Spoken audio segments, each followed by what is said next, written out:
여러분, 우리가 이 시간에도 은혜 받고 또 하나님의 귀한 또 은혜를 사모하며 왔습니다. 우리 함께 은혜 받는 시간 되면 좋겠는데요. 우리 다시 한번 옆 사람하고 인사하겠습니다. 당신이 옆에 있어서 은혜 받을 맛이 납니다. 우리 예배드리겠습니다. 인사하겠습니다. 예, 여러분, 서울대학교의 이상목 교수님, 또 닉 부이치치, 그다음에 최근에 한동대학의 교수로 부임받은 이지선 자매, 그리고 기아의 농구 선수였던 박성일 선수. 이 네 사람의 공통점들이 무엇일까요? 아마 제가 이분들의 이름을 하나하나 부르기 시작할 때 여러분 머릿속에 스쳐가는 이분들의 모습들이 있습니다. 이 네 사람은 최악의 사고를 당했거나 아니면 최악의 상태에서 그들의 인생을 시작하면서 최고의 장애를 가지고 살아가는 사람들입니다. 이런저런 사정의 장애로 인하여서 가장 불행해 보이는 모습을 가지고 있는 사람들인지 모릅니다. 그렇지만 그럼에도 불구하고 세상에서 가장 엄청난 영향력을 가지고 살아가는 사람들입니다. 이들은 사람들에게 희망을 주는 사람들이죠. 사람들을 격려하고 또 자기와 비슷한 아픔을 가진 사람들을 회복케 하는 일에 이 네 사람들이 쓰임을 받습니다. 여러분, 그 이유는 무엇일까요? 이 사람들은 한결같이요, 절망 속에서도 불평하지 않는 사람들입니다. 도리어 최악의 상황 속에서도 감사하는 법을 배웠던 사람들입니다. 그리고 지금 자신에게 주신 이 생명의 삶을 누리는 사람들이기도 합니다. 여러분, 또 하나 이 네 사람의 하나의 공통점이 있는데 그것은 바로 자신들의 삶을 책과 이야기를 통해서 남긴 사람들입니다. 우리가 잘 아는 이지선 자매 기억하시죠? 그 자동차 화재로 인하여서 손이 다 뭉개졌는데 그 손을 가지고 타이핑을 해서 글을 쓰는 사람입니다. 이분들 가운데는 루게릭병으로 그렇게 입김으로 바람을 불어넣어서 자판을 움직여서 글을 쓰는 사람도 있습니다. 루게릭병은 모든 그 몸의 근육들을 마비시켜서 그렇게 꼼짝 못하게 하는데 눈동자를 통하여서 글자를 그렇게 가리킬 수밖에 없고, 하지만 그 눈을 움직여서 책을 쓰는 대단한 작업을 하는 사람도 있습니다. 소위 한국판 이 스티븐 호킹이라는 별명을 가지고 있는 서울대학의 이상목 교수님은 0.1g의 희망이라는 그러한 책을 그렇게 썼습니다. 우리가 잘 아는 닉 부이치치는 닉 부이치치의 허그 이런 것들 비롯해서 벌써 그 사람이 쓰여진 책만 18권이 넘더라고요. 사지가 없는 사람인데 말이죠. 그리고 이지선 자매, 지선아 사랑이라는 책을 통해, 그리고 박승일 씨는 눈으로 희망을 쓰다라는 제목의 책을 썼던 사람입니다. 여러분, 이 박승일 씨와 똑같이 루게릭병을 앓고 있는 한 여인을 소개합니다. 이 여인의 이름은 올라 카린이라는 여인입니다. 스웨덴 사람이고요. 그 당시에 소위 잘 나가는 그 방송국의 최고의 스웨덴 방송국의 그 앵커우먼입니다. 네 자녀를 둔 어머니이기도 했고요. 그리고 남편은 외과 의사입니다. 외형적으로는 아주 유복한 가정을 꾸려나가고 행복한 가정의 주부로 살았습니다. 또한 세상적으로도 최고의 전문 그 여성이기도 했습니다. 그런 이 올라 카린에게 그녀가 50세 되던 그 생일날 이 올라 카린에게 그 루게릭병이라는 것이 확진 판단을 받게 되었습니다. 말씀드린 대로 이 루게릭병은요, 온몸의 구석구석의 모든 근육들이 하나하나 마비돼가는 병입니다. 결국 말도 못하고 눈도 멀어지고 또 심장의 근육이 멈춰버리면 심장마비로 죽게 되어져 있는 사람. 올라 칼린의 경우는 이 폐에 있는 근육이 그렇게 멈추어서서 결국 그렇게 죽을 수밖에 없는 운명이었고요. 실제로 이 올라 칼린은 자신의 이 루게릭병을 앓고 난 이후에 1년 6개월 동안 투병하다가 죽게 되었습니다. 세상을 떠나게 되는 그 마지막 날에, 그날의 의사 선생님이 그 가족들에게 이제 마지막을 준비하라고 그렇게 모든 가족들이 함께 모여들었습니다. 그런데 이 올라 칼린은 마지막 순간에도요, 자신의 이 4명의 자녀들에게 하고픈 이야기가 있었던 것 같습니다. 마지막 숨을 몰아쉬면서 자신의 눈동자를 이리저리 굴려가지고 그 자판을 가리키면서 글씨를 남겼는데, 이렇게 해서 올라 칼린이 마지막에 남겼던 말은 무엇이냐면 Y-O-U, 너라는 단어를 처음에 쓰고 그 다음에 W-O-N-D-E-R-F-U-L,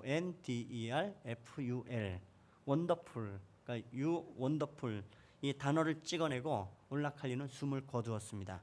그러니까 이 어머니가, 이 올라 칼린이 마지막으로 자신의 자녀들에게 남겼던 말은 무엇인가? You wonderful.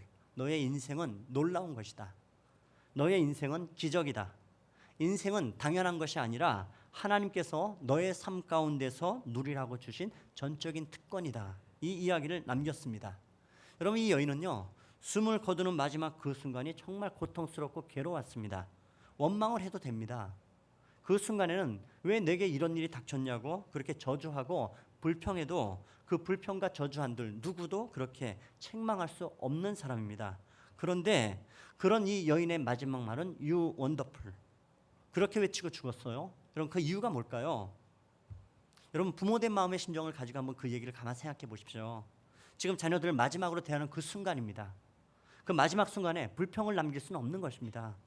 그 마지막 순간에 더 이상 볼 수 없는 가족들과 자녀들에게 불평과 원망을 남기고 떠나서는 안 된다는 마음, 이 어찌 보면 거룩한 부담감이 이 어머니에게 있는 마음인지 모릅니다.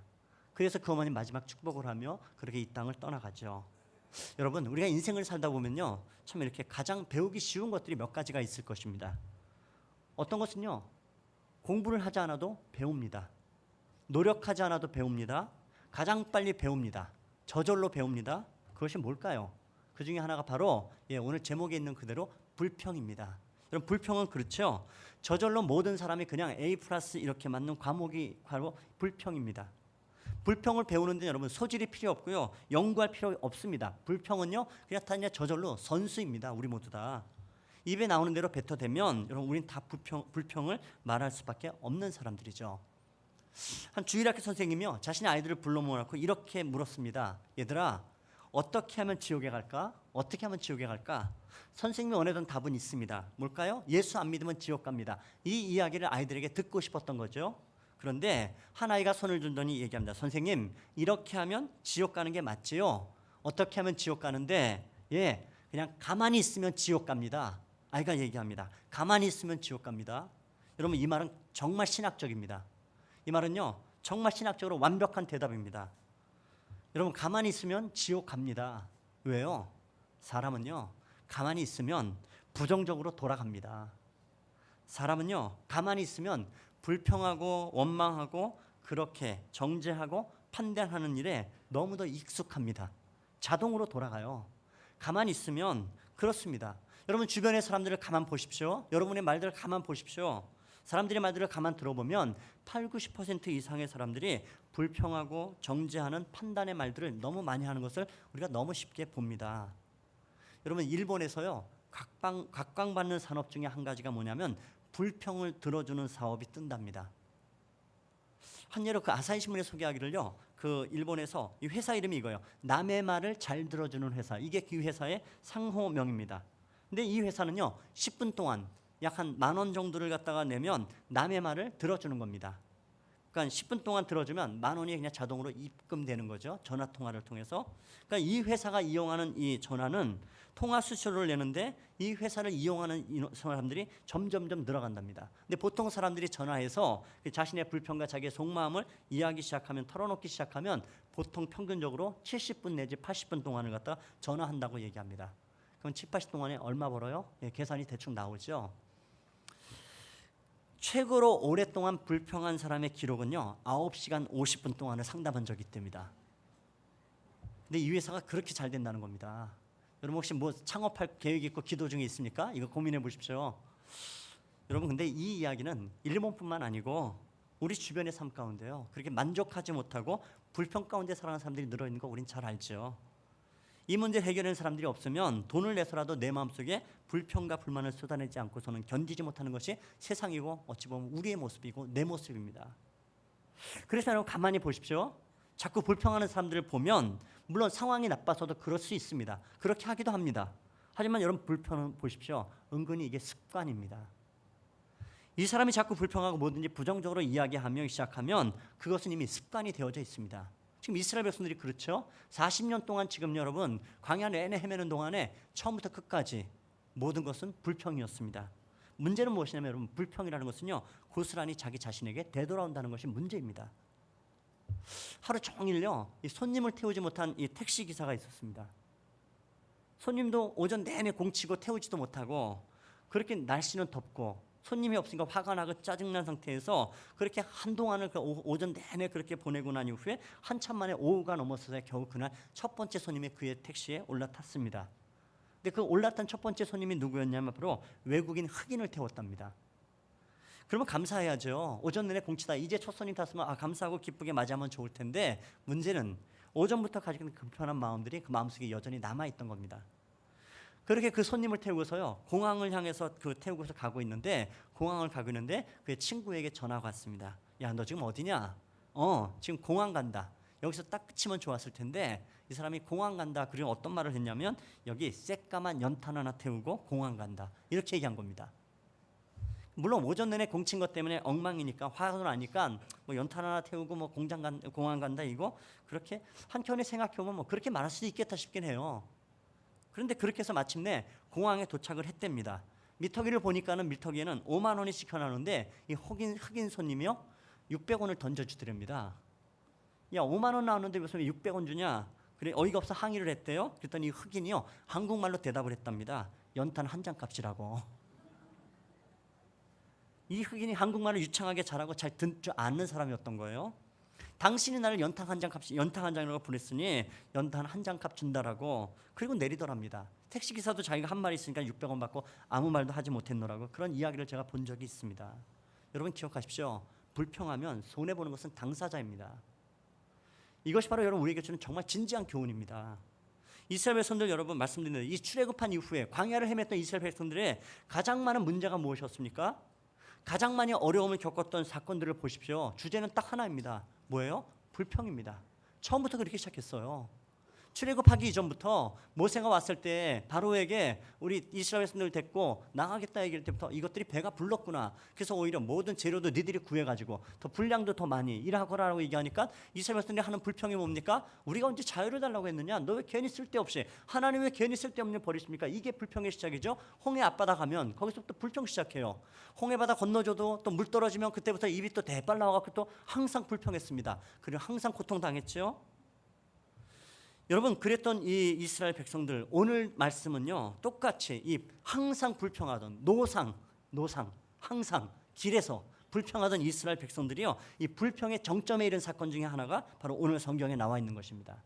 이스라엘 백성은 지난 40년 동안에 정말도 그렇게 간절히 바라 꿈에까지 그리워했던 그 가나안 땅이 지금 자신의 눈앞에 뻔히 보이는 겁니다. 조금만 더 가면 가나안 땅에 들어가요. 여러분 자신의 목표가 눈앞에 와 있으면 사람은요 조급해지기 시작합니다. 40년 동안 광야에서 유랑하던 이 사람들, 이 민족 몸도 지쳐있고 마음도 지쳐있는 상태에서 지금 희망의 땅이 눈앞에 보이기 시작하면 마음은 급해지기 시작하죠. 이제 그렇게 그 가나안 땅을 막 달려가고 싶은 마음이 굴뚝 같은데 지금 그들 앞에 문제가 발생한 겁니다. 눈앞에 놓인 이 가나안 땅을 가기 위해서는 에돔 땅을 지나가야 되는데 문제는 에돔 사람들이 자기 땅을 지나가는 것을 허락지 않는 겁니다. 그러면 이제 이 에돔과 전쟁을 하거나 아니면 우회하거나 둘 중에 하나를 선택해야 돼요. 그런데 에돔이 누굽니까? 에서의 후손들 이스라엘 민족은 사촌 민족인 거예요. 하나님 전쟁을 원치 않으셨죠? 그래서 하나님 말씀하십니다. 우회해서 돌아가거라. 근데 참 이게 사람이 참 미칠 노릇인 거죠. 지금 눈앞에 빤히 있는데 말이에요. 이런 상황쯤 되면 하나님이 좀 역사해 주시면 좋으실 텐데 최소한 그 사람들 에돔 사람의 마음을 움직여 주시든지 아니면 괘씸하다 싶으면 하늘에서 불 내려가지고 그냥 그렇게 길을 좀 뚫어 주시든지 하면 좋을 텐데 오늘 성경에 보면 아무 일도 일어나지 않는 겁니다. 여러분 이런 상황 가운데 있는 이스라엘 백성들이 어떤 반응을 보이고 있을까요? 5절 말씀입니다. 여러분 4절 말씀인데요. 여러분 4절 우리 같이 읽겠습니다. 백성이 호르산에서 출발하여 홍해길을 따라 에돔 땅을 우회하려 하다가 길로 말미암아 백성의 마음이 상하니라. 예, 지금 백성의 마음이 상했습니다. 하나님에게 마음이 상해 있고요. 환경의 마음이 상해 있습니다. 근데 여러분 이 모습 보십시오. 저와 여러분이 예수를 믿다가 얼마든지 우리에게도 일어날 수 있는 일이죠. 여러분 우리 예수 믿다가 하나님께요 마음이 상한 경험들을 가지고 있습니다. 하나님 옆에 있는 아무개는 그렇게 응답도 빨리 하는데 왜 내게 이렇게 응답은 자꾸 더디십니까? 하나님 주변의 다른 사람에겐 인생의 시온의 태도를 잘도 열어주시는데 왜 내겐 매번 길이 막혀버리고 자꾸 그렇게 돌아가고 왜 이렇게 느려 터지기만 합니까? 우리 마음이 조급해지면 마음이 상합니다. 또 어떤 분들은 여러분 이 교회 공동체 안에서 함께 일을 하다가 섬기다가 마음이 상하기도 하죠.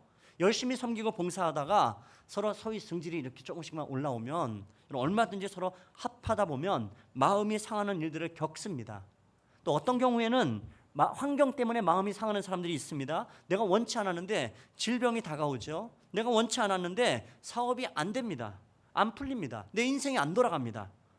우리는 다 결국은 하나님께 대해서 또 우리의 상황에 대해서 사람에 대해서 얼마든지 마음이 상합니다. 그런데 여러분 가만 보십시오. 여기까지는요 문제가 없습니다. 여러분 마음이 상했다? 이 마음이 상했기 때문에 지금 불뱀이 나타나서 이스라엘 백성을 물어 죽였습니까? 아닙니다. 여러분 무슨 얘기냐면 하나님께서도요 여러분의 마음이 상한 것 잘 아십니다. 힘들어하고 있는 거 아세요. 그것이 얼마나 고통스럽고 괴로운 일인지 하나님도 너무 잘 아십니다. 여기까지 왔을 때는 마음이 상했다고 해서 하나님이 우리를 징계하지 않으십니다. 근데 문제는 있어요. 문제는 사람들은요 마음이 상하면 마음이 상한 채로 마침표를 찍고 종지부를 찍지 않습니다. 무슨 얘기예요? 이 마음을 상한 마음을 가지고 있으면 그 다음 단계로 넘어갑니다. 어떤 단계로 넘어가는가? 오늘 말씀의 5절인데요 5절 또 읽겠습니다. 백성이 하나님과 모세를 향하여 원망하여 어찌하여 우리를 애굽에서 인도해내어 이 광야에서 죽게 하는가? 이곳에는 먹을 것도 없고 물도 없도다. 예, 여러분 상한 마음을 가졌어요. 근데 그것 가지고 뭐 합니까? 백성들이 하나님과 모세를 향하여 원망합니다. 말로 표현하고 말로 내뱉은 겁니다. 우리를 애굽에서 인도해내고서는 이 광야에서 하나님이 우리를 죽게 하시는구나. 이곳에선 마실 물도 없고 먹을 것도 없구나. 이 하찮은 음식이 이제 지긋지긋하구나. 여러분 그런데요 마음이 상하는 것을 말로 표현하면 그 순간부터 문제가 발생합니다. 왜요? 이 순간부터요 불평이 되기 때문에 그렇습니다. 여러분 불평이 가지고 있는 특징들이 무엇인가요? 많은 사람들은 여러분 저절로 그렇게 불평이 나온다고 생각합니다. 그런데 여러분 그렇지 않아요. 여러분 이 불평은요 사실 내가 결정하는 겁니다. 말이라는 것은 행동입니다. 여러분 행동은요 여러분의 의지로 결정합니다. 자신이 결정하고 선택하는 것이죠. 그냥 나와버리는 것이 아닙니다. 여러분 우리가 너무 잘 아는 내용이 있죠. 여러분 여기 지금 물이 절반이 담겨있는 컵이 있습니다. 이 컵을 보고 두 가지의 표현이 가능하죠. 하나 뭐라고 얘기합니까? 야 물이 절반이나 남아있네. 웃을 수 있습니다. 근데 얘기합니다. 아이고 이제 물이 절반밖에 없네. 여러분 똑같은 상황이에요. 마음은 불편합니다. 마음에 지금 절반이 남아있으면 그냥 그것 때문에 마음이 마냥 편하고 좋은 사람은 없습니다. 근데 중요한 것은요 여러분 이때부터 문제가 발생해요. 이 두 문장 중에 하나를 사람이 선택하는 거죠. 여러분 그러면 어떤 말을 선택하기 원합니까? 그냥 물이 절반이나 남아있네 하고 이렇게 웃으면서 말할 것인가? 아니면 이제 물이 절반밖에 없네 여러분 그렇게 말하고 불평할 것인가? 지금 에돔 땅에 들어가는 이스라엘 백성들을 보십시오. 그들 앞에 지금 두 가지의 표현이 가능합니다. 첫 번째, 아직 하나님의 때가 아니구나. 하나님의 때가 아직 아닌가 보구나. 하나님 인도하심이 있겠지. 이렇게 말할 수 있습니다. 근데 또 하나의 표현은 뭡니까? 우리를 여기서 죽게 하는구나. 똑같은 상황입니다. 똑같이 마음이 상해 있어요. 그런데 여러분 표현은 전혀 다릅니다. 그런데 이스라엘 백성들은 지금 표현합니다. 우리를 여기서 죽게 하시는구나. 이 말을 선택한 겁니다. 말을 선택하고 결정하는 것이죠. 여러분들 사람은요 철저하게 자기 중심적으로 해석을 하고 선택하면 대부분의 것 아니 다요 불평을 선택하는 것밖에 없어요. 하나님을 중심으로 선택하면 불평을 능히 이겨낼 수 있는 길들이 있는데요. 여러분 우리의 모든 문제들을 근데 풀어갈 때 가만 보십시오. 철저하게 자기 중심적으로 해석하고 자기 중심적으로 문제를 풀어갈 가능성이 우린 농후하게 많은 사람들입니다. 이런 경우일 것 같아요. 여러분 저도 그렇고요. 여기 운전하시는 분들 가끔씩 이렇게 상도 터널 지나가면 그다음에 한강대교를 지나서 그 끝에서 우회전하면은 이렇게 강변북로를 타게 되어지는 거 여러분 아실 겁니다. 그런데 여러분 보십시오. 길이 지금 이 4차선이라고요. 근데 우회전을 하는 차량은 맨 오른쪽에 있는 네 번째 4차선이만이 우회전을 할 수 있습니다. 상황 이해되시죠? 상황이 지금 뭐냐면 근데 용산 가는 길은요 1차, 2차, 3차선이 있기 때문에 그래도 쉽게 차들이 달려가요. 그런데 늘 이렇게 우회전하는 이 4차선은요 차량들이 길게 늘어서 있고 그렇게 한참을 기다렸다가 천천히 가야 되는 상황들이 발생합니다. 여러분 저는 목사잖아요. 그래도 목사 양심이 있기 때문에 최소한 나라와 교통을 생각하는 사람입니다. 우회전해서 그렇게 이 강변북로 타야 될 일이 생기면 밀리는 차량 맨 끝에 서서 한참을 기다리다가 마지막에 가서 우회전하고 강변북로로 들어간단 말이에요. 근데 요새는 여러분 더 잘 지킵니다. 왜냐하면 경찰관 아저씨가 항상 서 계시더라고요. 여러분들 주의하십시오. 거기 지나갈 때 우측선에 잘 붙으셔야 됩니다. 그런데요, 그렇게 맨 뒤에 서서 천천히 차들을 쫓아가면 마지막에 우회전에 들어가기 직전에 꼭 만나는 인간들이 있어요. 그죠? 3차선을 싱싱 달려와서는 꼭 그렇게 마지막에 끼어드는 인간들이 있습니다. 여러분, 그 차량을 끼워줘야 될까요? 끼워주지 말아야 될까요? 여러분이면 어떻게 하십니까? 입으로 얘기하지만 그냥 각자 해결하십시오. 제가 하는 방법은 뭐냐면 앞에 차에 바짝 붙이는 겁니다. 30cm 안쪽으로 붙이기. 이게 쉽지 않아요, 여러분. 잘못하면 사고도 나고요. 이게 차가 그렇게 해서 운전 실력이 들어가더라고요. 그냥 붙이면 이게 불안하니까, 저도 사고 날까 불안하니까 기도하면서 붙입니다. 하나님, 저 못된 인간 못 끼어들게 꼭 그렇게 바짝 붙여주십시오. 저 그 사람 못 끼어들게 만들어요. 그리고 제가 선포합니다. 야, 나는 정의를 이루었다. 하나님의 공의를 이루었다. 여러분, 저는 이렇게 마지막 순간에 끼어드는 인간 정말 싫어합니다. 그런데 말이죠. 딱 지난주였어요. 지난 주일에 제가 이 아는 목사님 교회 헌신 예배 인도하러 가기로 했는데, 문제는 그 교회 오후 예배가 2시입니다. 여러분, 이 시간 우리 3부 예배 마치고 나면 1시가 넘어가요. 그러니까 시간 맞춰 가려니까 이 마음이 급한 겁니다. 밥도 안 먹고. 그리고서는 뭐 굳이 핑계를 대자면 한강대교 넘어갈 때쯤에 그냥 습관적으로 아무 생각 없이 또 딴 생각하다가 차를 몰고 가니까 맨 우측 차선이고 왼쪽 차선에 1차선에서 그냥 아무 생각 없이 달렸어요. 그러니까 주일이 되니까 길이 바뀌었나 봐요. 저도 낯설더라고요. 그러니까 그냥 생각 없이 그냥 1차선을 가는 겁니다. 중간쯤 가서 아차, 내가 지금 가는 길은 우측 차선에 붙어야 되는데 이게 문제가 생긴 거예요. 예배 시간은 점점 다가오고. 여러분, 예배가 얼마나 중요합니까? 안 믿는 눈치인데 예배 중요한 겁니다. 근데 문제는 인간들이 제가 가야 되는데 안 끼워주는 거예요. 30cm 딱딱 맞춰갖고선 그렇게도 가고 있더라고요. 저는 세상에 그런 인간들이 정말 싫더라고요. 무슨 얘기입니까? 보십시오. 목사도 이짓거리 합니다. 정말 이짓거리가 맞아요. 그 표현들은 자기 중심으로 생각하면 정반대의 상황들이 놓여도 항상 우리는 불평합니다. 남이 탓하죠.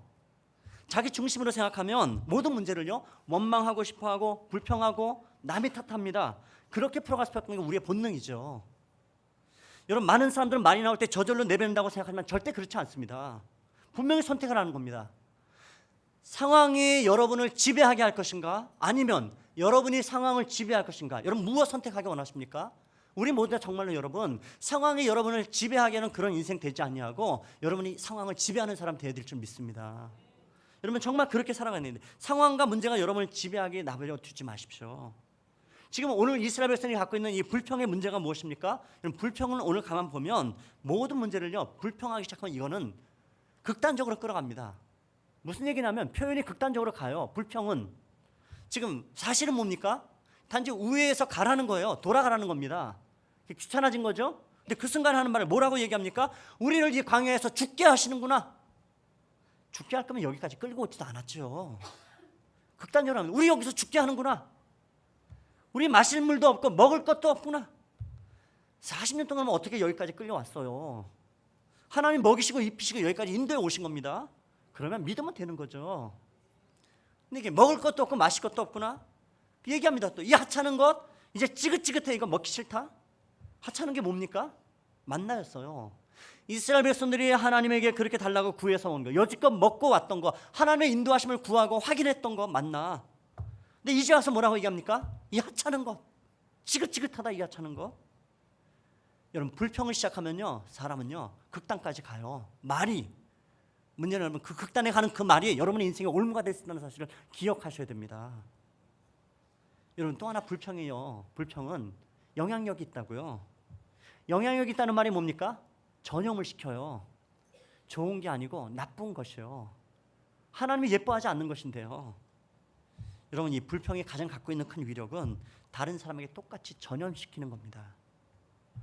여러분, 사람들이 원망하는 말을 하기 시작할 때 그 순간에요, 이스라엘 전체에 이 불평과 원망의 마음들이 확 퍼져나가기 시작합니다. 그런데 여러분 보십시오. 이스라엘 200만의 사람들이 한꺼번에 동시에 원망했을까요? 아닙니다. 한두 사람이 시작했겠죠.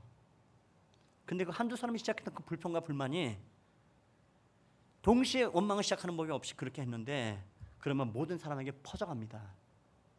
여러분, 우리가 살아가면서요, 불평하지 않는 법이 있어요. 가장 쉬운 법 뭡니까? 불평하는 사람 곁에 안 두는 겁니다. 그러면 분명히요, 불평은 줄어듭니다. 혹시 여러분 주변에 불평하는 사람들이 사방에 많이 있거들랑 여러분 잘 살펴보셔야 됩니다. 누구를요? 나를. 혹시 내가 불평하는 인간은 아닌가? 나를 좀 돌아봐야 됩니다. 여러분 또 불평은요, 습관이 된다고요. 마음에 품어요. 상해요. 그것을 말로 던지면 행동을 하고 습관이 되고 결국 그것이 뭐냐면 내 인생을 결정해 버린단 말이에요. 여러분 정말 이게 전통적인 습관이 돼버린 거죠. 40년 동안에 그렇게 습관적으로 불평하고 왔어요. 마음이 상한 것을 반복해서 계속하면 습관이 되어버리고 이것이 내 인생의 운명을 결정해 버립니다. 여러분 지금 이스라엘 백성이 하나님이 어떤 반응을 하고 계세요? 6절에 보면요, 불뱀이 나와서 이스라엘 백성들을 물어 죽이는 일들이 벌어졌습니다. 그러니 여러분 반드시 진지하게 기억하십시오. 불평하면 죽습니다. 불평하면 망합니다. 여러분 사람이 마음의 상한 것 가지고 그것 때문에 불뱀은 나타나지 않아요. 그런데 말하는 순간에, 불평하는 순간부터 불뱀이 나와서 한 사람 한 사람 물어 죽이기 시작합니다. 여러분 불평의 무서운 이유는 어디 있습니까? 불평은 그대로 이루어지는 거예요. 이스라엘 하나님께 뭐라고 얘기했습니까? 이 광야에서 우리를 죽게 하는도다. 예, 그 말대로 광야에서 죽어나가기 시작합니다. 죽어나갔습니다. 근데 또 여전히 그러죠. 광야에서 우리 죽게 하시는. 여러분 하나님 말씀이 정확하잖아요. 이런 부분에 정확하세요. 나는 죽는다? 예, 죽는 겁니다. 내 말대로 된다. 내 믿음대로 된다. 여러분 리차드 와이즈먼이라는 사람이 왜 나는 눈앞에 고릴라를 보지 못하는가? 뭐 이런 책을 쓴 사람인데, 리차드 와이즈먼이 립 잇 업이라는 제목의 책을 쓴 게 있습니다. 최근에 그 부제목은 멋진 결과를 만드는 작은 행동들이라고 얘기합니다. 그러니까 이 책에서 하는 얘기는 뭐냐면, 많은 사람들은요, 우린 보편적으로 생각해 뭐냐면 생각이 바뀌면 행동이 바뀐다라고 이야기합니다. 상식적으로 그렇게들 이야기하죠. 그런데 와이즈먼은 뭐라고 얘기하냐면 반대로 얘기하는 거예요. 행동이 바뀌면 생각이 바뀐다. 행동이 바뀌면 생각이 바뀐다고 주장합니다. 우리는 생각이 바뀌어야 행동이 바뀔 거라 이야기하는데 행동이 바뀌면 생각도 바뀐다. 그래서 삶이 바뀐다고 이야기를 해요. 이 부분은 정말 동의할 만합니다. 내 작은 것 별것 아닌 것 행동을 바꾸기 시작할 때 내 삶이 변화되기 시작해요. 여러분 불평하고 원망하는 삶의 행동은요, 어떤 대안으로 우리의 인생을 바꿀 수 있을까요? 첫 번째는 여러분 침묵하는 겁니다. 침묵해야 합니다. 시편 38편 13절에 다윗이 이렇게 고백합니다. 나는 못 듣는 자같이 듣지 아니하고 말 못하는 자같이 입을 열지 아니하오니. 다윗의 고백입니다. 자기 입술에 문제가 있다고 생각하는 그 순간에 다윗이 제일 먼저 한 일은 무엇이냐면 무조건 침묵하는 것입니다. 안 듣는 사람인 것처럼, 말 못하는 사람인 것처럼, 여러분 침묵한다는 것은요 중단하는 것입니다. 중단하는 것은 중요합니다. 중단해야 새롭게 시작할 수 있는 겁니다. 여러분 집에 개 키우시는 분들 많이 계시죠?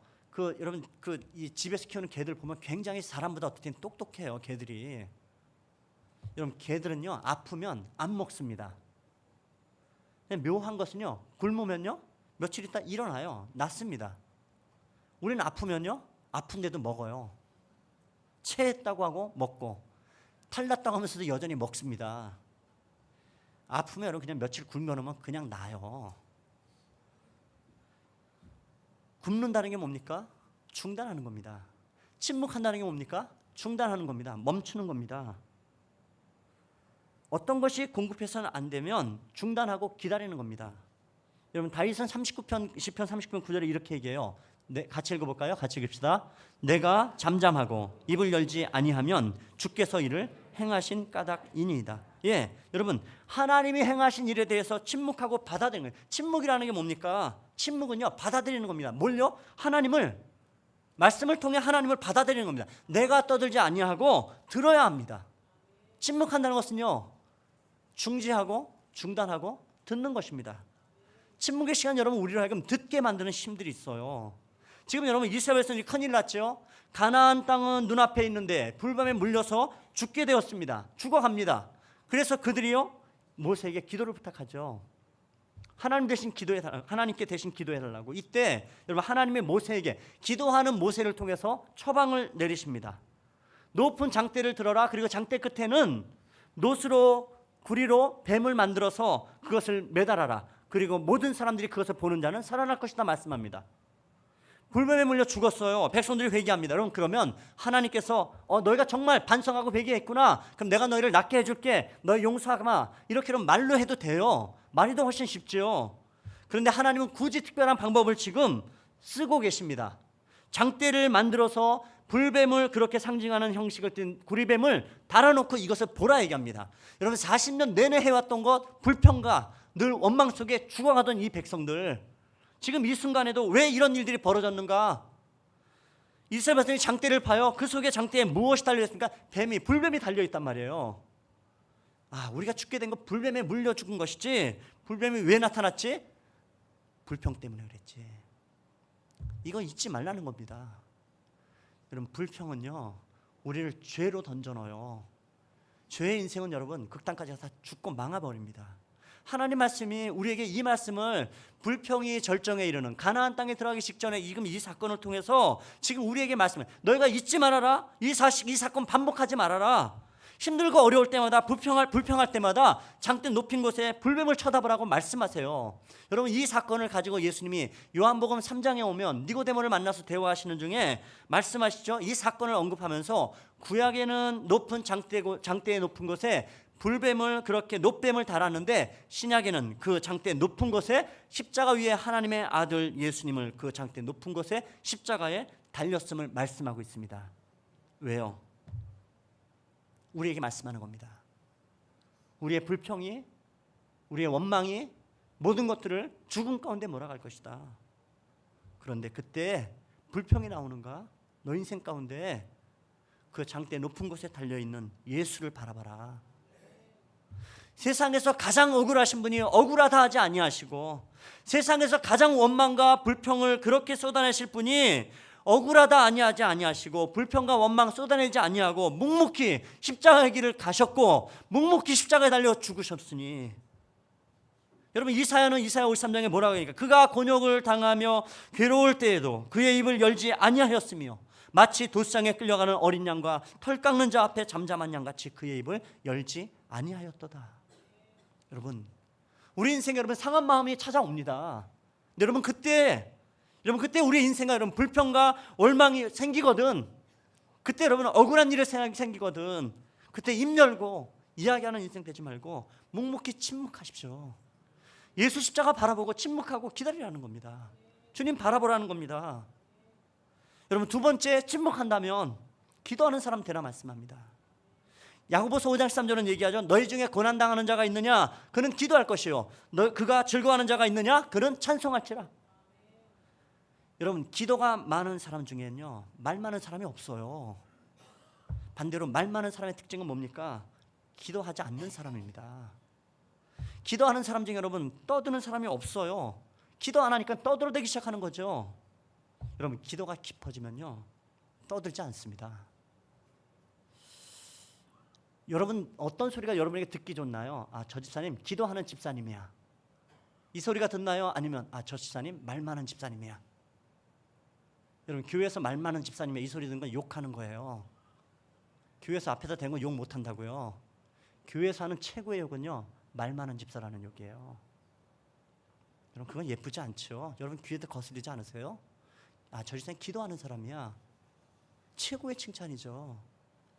여러분, 기억하십시오. 불평은요 마귀의 언어입니다. 기도는요 하나님의 언어입니다. 여러분, 성도는요 기도의 불을 활활 태워서 이 불평의 쭉정이들을 다 사라지게 만드는 사람이어야 됩니다. 기도가 많으면요 원망과 불평은 사라집니다. 여러분, 다윗은 인생 가운데요 이 사람 붙들고 이 소리 저 소리 하는 사람이 아니었고 주만 바라보는 인생이었습니다. 그런 시편 62편에 얘기하죠. 나의 영혼이 잠잠히 여호와만 바라며 나의 구원이 그에게서 나는도다. 하나님만 바라봐야 살리는 길이 열립니다. 여러분, 모세가 기도하니까 불뱀에 죽은 사람들을 살리는 생명의 길이 열리죠. 기도하니까 여러분, 기도는요 사람을 살립니다. 불평은요 사람을 죽입니다. 이런, 우리가 사람을 살리는 사람 돼야 되죠. 생명의 길을 여는 사람 돼야 되죠. 여러분, 그렇다면 기도하는 인생은요 기도를 뛰어넘어서 감사하는 사람 돼야 됩니다. 골로새 3장 17절 얘기하죠. 또 무엇을 하든지 말이나 일에나 다 주 예수의 이름으로 하고 그를 힘입어 하나님 아버지께 감사하라. 여러분 최고의 언어는 감사입니다. 여러분 제가 그랬죠. 이 방에 어둠이 있다면 어둠 끄집어내면 사라지나요? 아니죠. 스위치 눌러주면 빛이 들어오면 어둠은 사라지는 겁니다. 여러분 우리의 입술의 말에 항상 감사가 넘치면 불평이 자리 잡지 못한단 말이에요. 억울하면 사람들은요 소위 컴플레인하는 사람들이 있습니다. 이것이 문제라고 저게 문제라고 이것저것 지적질 참 잘해요. 그 표현 잘하는 사람의 특징은 뭐냐면요 감사의 표현이 없어요.